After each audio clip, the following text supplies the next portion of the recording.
Welcome to Reflections, a program where we discuss values and virtues for the transformation of the individual and the society in general. I am Father George Ehusani, and I have with me in the studio today Fiona Lovatt.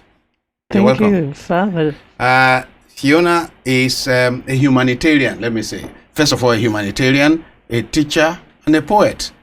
Fiona has been in Nigeria back and forth since 2001, but since 2011, you've been working in Nigeria, working with victims of violence, especially children and women, educating them, and working towards their social, psychological support.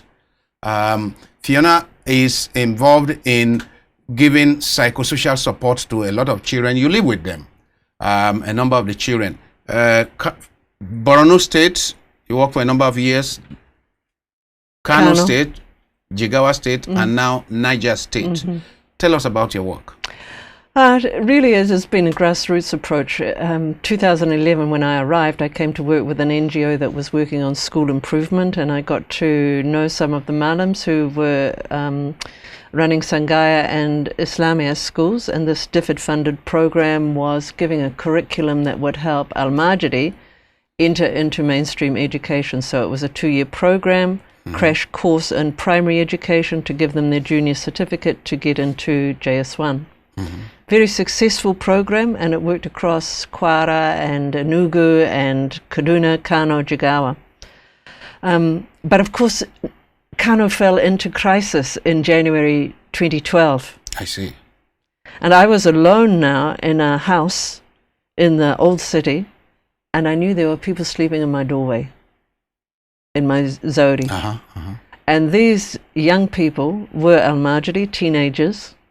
And after some time, I came to know them because we were in a lockdown situation ahead of COVID by a decade. Was pre-COVID lockdown. Pre-COVID, you know. We were under curfew. And they would do the shopping for me and so on, and very helpful, nice people. I was told they would cut my throat, they would steal anything, they would, you know, they were a danger to society, a menace, a scourge. I thought, these are very fine young people. They're very fine young people. I got to know them. Within about a fortnight after the curfew and lockdown situation had arrived, I said, come and live in the rest of this house. I only need this 1 bedroom of my own. So you invited them to live with you? I invited them, come in. They couldn't believe it, you know. They couldn't believe it.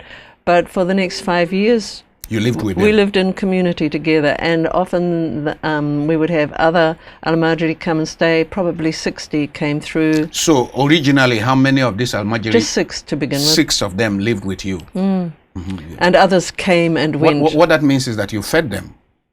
Yeah, but what I was taking was my own feeding money and splitting it across 7 of us. Oh, so that's what I mean. You fed them. Yeah, but I didn't have funding to feed them. I took my personal budget for feeding. So it was a feeding of the 5,000 scenario. Oh, the 5,000 scenario. Your own little 2 fish and 5 little loaves. My loaves and fishes multiplied. Multiplied, and we're satisfied. We did feel hunger, and in the next few months, I actually lost 20 kilos, which wasn't a bad thing. It wasn't a bad thing. Okay. On account of the shortfall in your own, what used to be your feeding. But I didn't feel hungry. Which you had to now share with 6 other children. The difference is I didn't have to share it. And they were teenagers, please. I wouldn't be involved with Al-Majidi under the age of puberty. It's not Al-Majidi, it's child trafficking. I'm not going to participate. But in willingly sharing the food, there was the blessing in it. You found fulfillment. And that is natural, really. Greater fulfillment comes through giving away than keeping. And all wise teachers of all religious traditions through the course of the ages have constantly taught that. And simplicity and moderation, you know, generosity. Living simply so that others may simply live. This is a beautiful expression. Yes, live simply so that others may simply live. There were nutritional things that I felt I was missing from time to time, and I remember some nights feeling I'm still very hungry. And I thought, these boys know what hunger has been. These young men know hunger. I said, what do we do if hunger is keeping us from sleeping. They said we always drink a lot of water before we sleep. Water, a lot of water. So your stomach is full. So you got to start to drink water. Before I go to sleep at night, I fill my stomach with water. Yeah, and then like them, I'm able to sleep. So this is very instructive. I mean, and for many of us, I tell my parishioners in the chapel, I say, look, during Lent, when you fast, because a number of our Christians in Nigeria do fast during Lent, what do you do with what you save when you fast? Because you're not supposed to eat all. Save it for lovely. Yeah, I mean, so you fast, meaning that instead of 3 meals a day, you ate 1 meal a day. So if you are spending, let's say, 300-400 naira per meal, it is expected that you have saved 2/3 of what you used to eat. What do you do with it? It is supposed to go out to others. You are doing it right there every day, which is why you lost how many? 20 kilos. You lost 20 kilos. I mean, that's if you're flying. That's your whole luggage allowance. I mean, you lost Like 20 that, kilos. that much came Yes. off my body. I'm ashamed I was ever that size. and that much went to other bodies, because I guess some of those young people gained some weight over time, perhaps. Yeah, but they were also expending the energy, because we began to do community service. They're the eyes and ears of the city. Al-Majidi are the eyes and ears of Northern City. They see the conduct of the people, they hear their needs, they know where there's suffering in a house. They would come to me and say, you know, so-and-so has a child, they have some blood in their stool, and they need to have some tests done, but they don't have the 10,000 naira.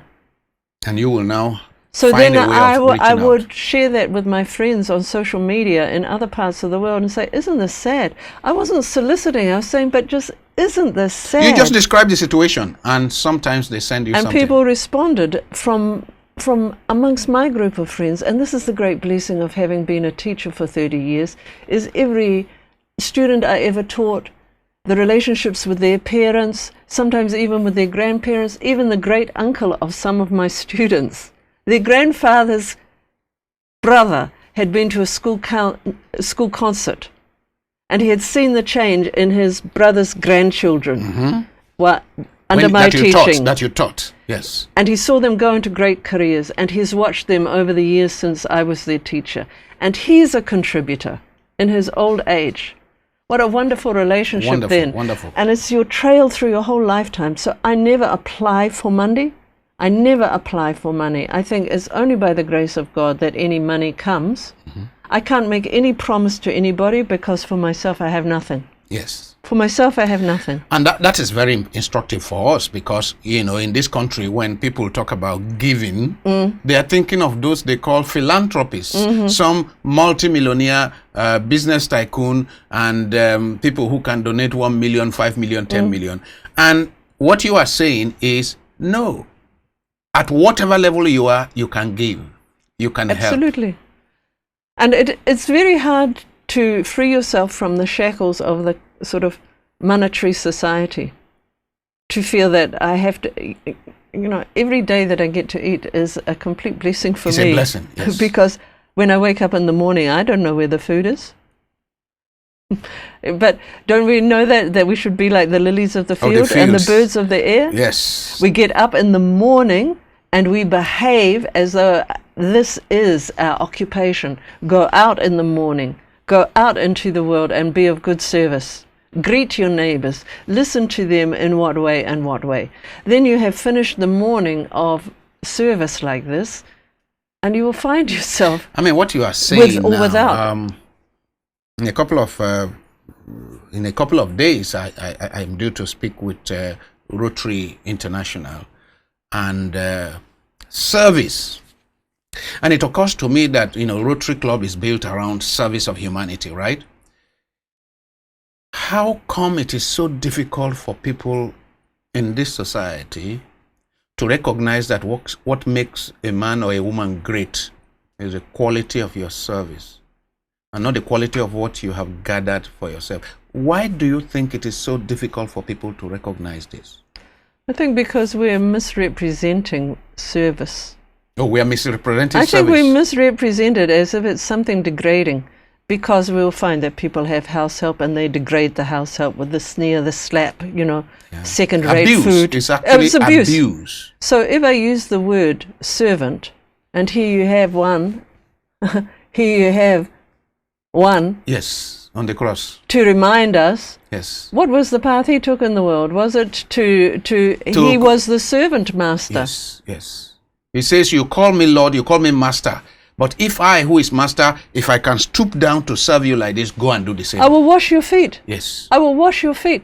I have seen children who've got nothing else to give but a foot massage, and it can restore a person completely to have had that kindness. Children Yes. who are able to plait the hair of an old lady who's lost her mind, Yes. and they can sing to her again and comfort her. How hard is Service. this? They have service flowing through their veins and a sense of themselves as suffer the little children to come unto me, that they have something to give with their song, with their smile, like sweet birds in a garden. If we can grant children a childhood and nurture them on this path, we will not see them disconnecting from their humanity. And naturally, children are compassionate. They are. I mean, I have seen situations where a child is playing with another child, and this second child falls down and hurt his knee. And this first child, he's also hurt, his knee is hurting. Yes. That's empathy. Yes. Immediately. If you look in the villages and if you look in the alleyways of neighborhoods with no television and no cars, you'll find that children very young, as they're just coming like little foxes, in the evening air, they come out of their houses and they see their age mates down the street, and they don't go past their doorstep until they get to their neighbor's doorstep, and that's the size of their world. So they become age mates for life. Yes. And first they're playing with wet sand, and then maybe they have found some bottle tops, and they make their castles and their palaces before they're even talking. Yes. And they grow up through their life. They act out the compassion before they even talk about anything. They become good friends before they can even remember how the friendship grew. But I have lived in those alleys, and I have watched children grow up in this way. And I've seen the next stage and the next stage and the next stage till they're walking hand in hand and arm as age mates. That closeness of the illiterate society and the non-materialistic society, Non-sophisticated society, as it were. it's a purity. It's a purity of heart. So we were talking a little before the show about trauma. Yeah. And I see people who aren't wealthy enough to engage in post-traumatic stress because they know that stress has finished. It's over. They don't need to revisit that. They know everyone among them has also lived with trauma. Yes. We know this is the condition of a human being in this place, this time, this social class. This is what we live with. Why would we hash that when we can speak of the hereafter? We know that we can do the good for our neighbors, that we have a personal relationship with the Creator, the All-Seer, the All-Knower, the one who is the most just and most high. This is a consolation for the heart. And then if you're doing the good, like putting a bit more water in your soup pot and feeding your neighbor because you have firewood and you have a pot, then you are satisfying yourself as well. So, do something good. I mean, what you are saying is that in the environment there's so much evil, misfortune, tragedies, hunger, pain. Your own response is do something good. And it is not about how much. It is about get something done for your neighbor. And it will perform miracles.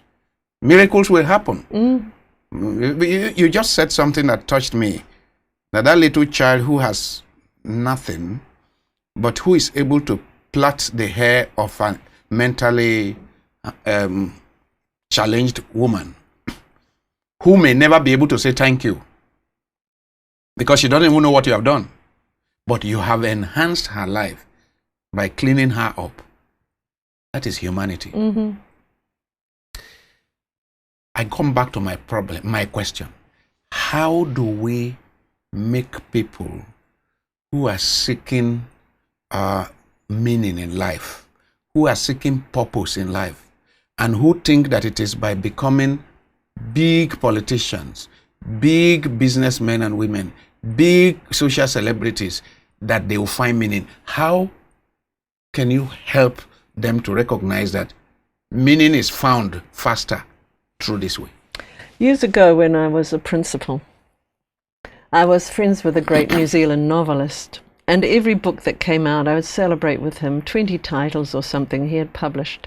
And then he calculated for me that out of every book sold at $20, he's getting 50 cents, and somebody else is getting $19.50. The bookshop itself gets $10 off his title, but he gets 50 cents. The publisher, the printer, the transport, the designer, the print setter. Other people have got their slice of money. And then even teachers, if we're teaching from his book, we're being paid because we're reading the book. And he's getting 50 cents. And he's getting 50 cents.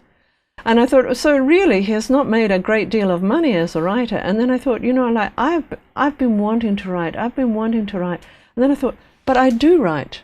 As a principal, I would write applications for the need for a social worker for this child. I would write applications for a swimming pool that would provide us with a physical education program.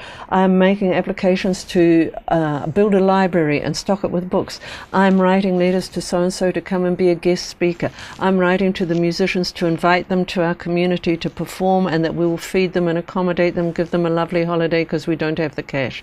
And I estimated that my writing as a principal over 5 years was $500,000.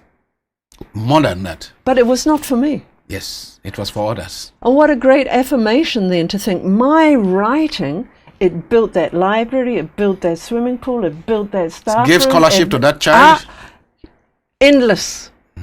$500,000. So I felt myself affirmed in the idea of, if I give away what I love, I get to look at a much nicer world.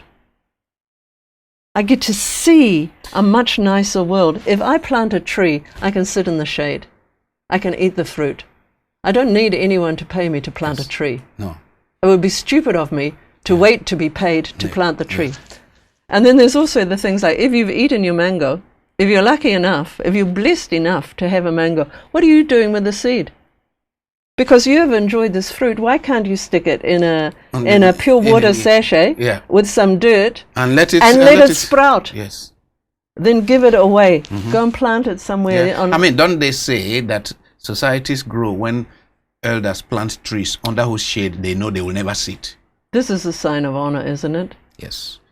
That you are doing something deliberately. You know you won't have a part in the fruits. But you are doing it for posterity, for future generations. And you are doing it with joy. Yes. And your joy and fulfillment is coming from the fact that somebody, somewhere, someday will benefit. I'm even happy if it's a bird will come and sit there. Oh, even a bird come to... Oh, I don't know if Richard told you that in his bathroom window, he has some bird that came and laid some egg. And last week, the eggs hatched, and then he had this tiny little birds by his window. So we were in the chapel praying, and all of a sudden I saw him. There was some stormy rain come, and I saw him dash out of the chapel. What did he go to do? To close that window because of those tender, tiny little birds. This is just Francis of Assisi. This is Francis of Assisi. Lord, make me an instrument of thy peace. Yes. And that peace is being that gentle to such an insignificant creature. Apparently insignificant. Yes. And every day, I ask, how are your birds? Now, how are your birds doing? So they are growing. I don't see their mother that often anymore. I see their mother is flying around looking for food to bring to them. So just to know that those tiny little creatures are surviving and are managing to find some food to eat is giving us fulfillment. How much more a human being and the children that you are taking care of. Let's tell us more about your children now that you are in Niger State, right? In Niger State, I don't have children. I've been working with schools and with teachers there in terms of teaching practice and non-violent classrooms and really providing the best deal for parents and children through careful husbandry of money. So that's just something in consultancy that I've done from time to time. When you say non-violent classroom settings, tell us something about how you organize the classroom so that the place is non-violent. I mean, I imagine it's about communication, it's about whatever.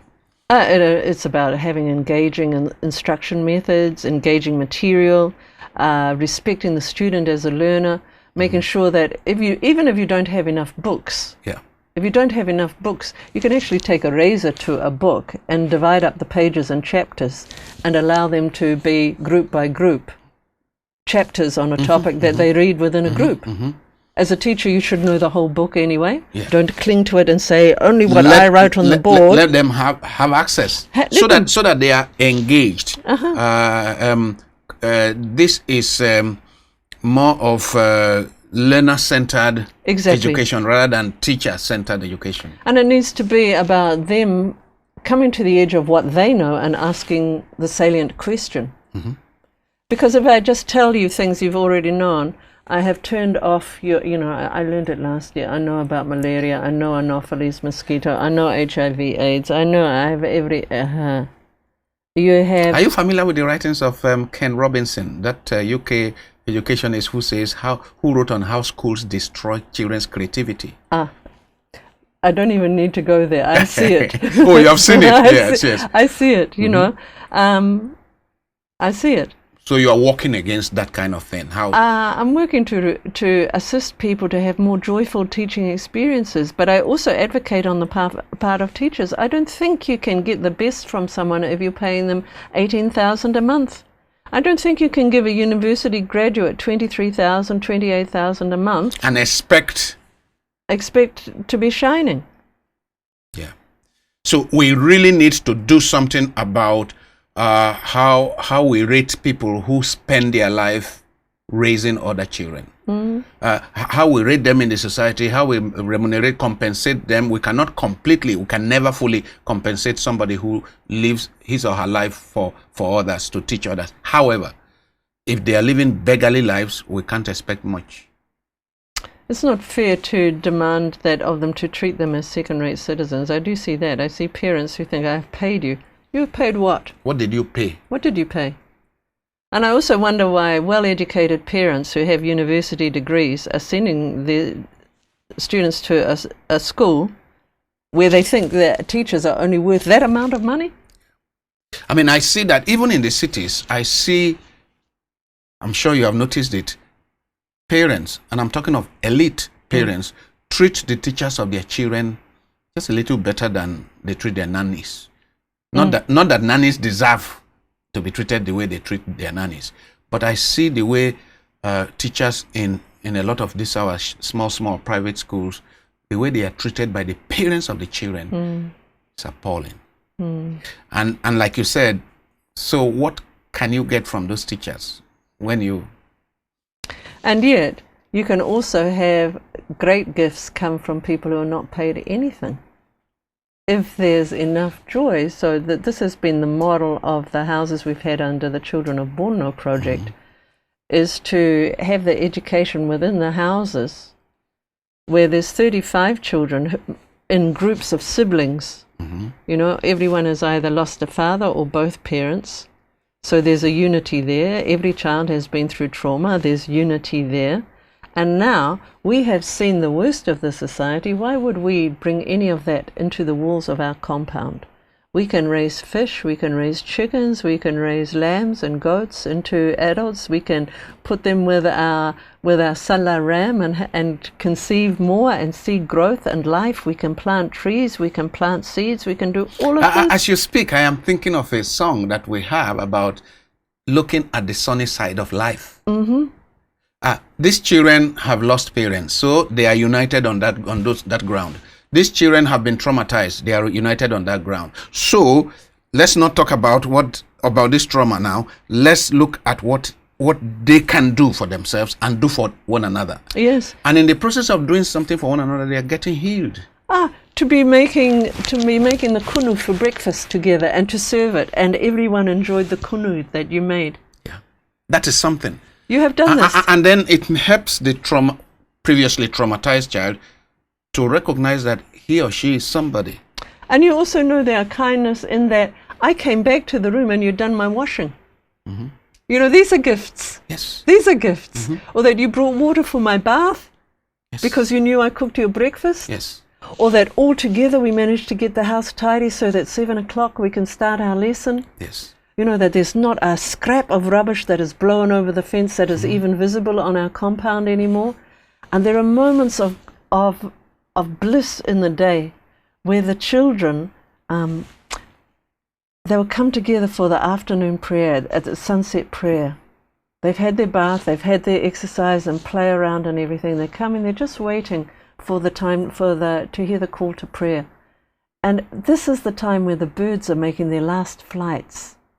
You know, the tantavara, the little pigeons that they have raised and doves that they have raised, are just flying together for the last times of the day. Mm-hmm. And the children are watching them. They know them by name. They know the birds by name. They have named every bird that hatched in the house, you know, and they can see the character of them. Even catfish. Mm-hmm. We have kept catfish in a pond that they dug, and it had an island in the middle. And we would just have 3 or 4 at a time. We're not farming them, but when they are mature, we will eat them. We have learned that catfish have character, and catfish play, and catfish have a social life, and the children can be deeply absorbed watching these fish with their own character. St. Francis will be smiling up there you now. know. And They must be smiling now. This is not the tool of make me an instrument of peace. By putting me in a situation of peace where I am going to experience that still small voice of calm. Yes. If we can, where we would experience the sound of silence. On this note, I'll be bringing this program to an end. I have been speaking with Fiona Lovatt. Fiona is a humanitarian to the core, a teacher, a poet, and she has been accompanying distressed children in this country and helping them to find meaning by helping themselves and helping one another and helping other people. So service, she has been teaching people how to find meaning through service. I look forward to having you in the studio once again sometime. Please stop by when you are in Abuja so that we can have a chat again. This is Fiona Lovatt. And it's been wonderful meeting you and talking about service. Thank you so much. And finding meaning through service. God bless you. God bless you. Thank you.